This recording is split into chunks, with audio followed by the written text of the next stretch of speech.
नमस्कार माझ्या सर्वांना, मी शिवानी गावाकडच्या स्वादमध्ये आपलं खूप खूप मनापासून स्वागत आहे। तर आज मी तुमच्यासोबत शेअर करणार आहे आलू मटरची भाजी अगदी सोप्या पद्धतीने कशी बनवायची आणि जास्त मसाला न टाकता। तर काय करायचं, एक कांदा, एक टमाटर व 4 लसणाच्या कळ्या व थोडीशी कस्तुरी मेथी तेलामध्ये परतून घ्यायचं व त्याचा पेस्ट तयार करून घ्यायचा। नंतर बॉईल केलेले आलू आहे ते तेलामध्ये फ्राय करून घ्यायचे, शॅलो फ्राय करायचे।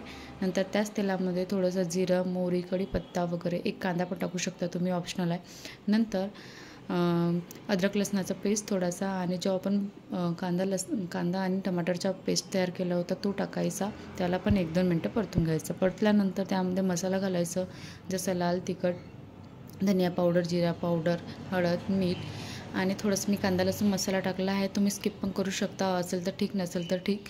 आणि नंतर त्याला तेल सुटेपर्यंत परतून घ्यायचं। परतल्यानंतर जे फ्राय केलेले आलू आहे ते व थोडेसे मटर घालायचे, त्याला पण 1-2 मिनटं झाकून परतून घ्यायचं तेल सुटेपर्यंत। नंतर काय करायचं, पाणी घालायचं, तुम्हाला जसं गरजेचं, जितकी ग्रेव्ही हवी तितकं पाणी घालायचं व 1-2 मिनटं शिजवून घ्यायचं। शिजल्यानंतर मस्त सांबार टाकायचा व सर्व करायचं। खूप मस्त बनते आणि मसाला पण वाटत नाही आपल्याला, इतकं मसाला खायचं बा तर अशी वाटत नाही, साधी सोपी भाजी वाटते, खायला पण खूप टेस्टी बनते।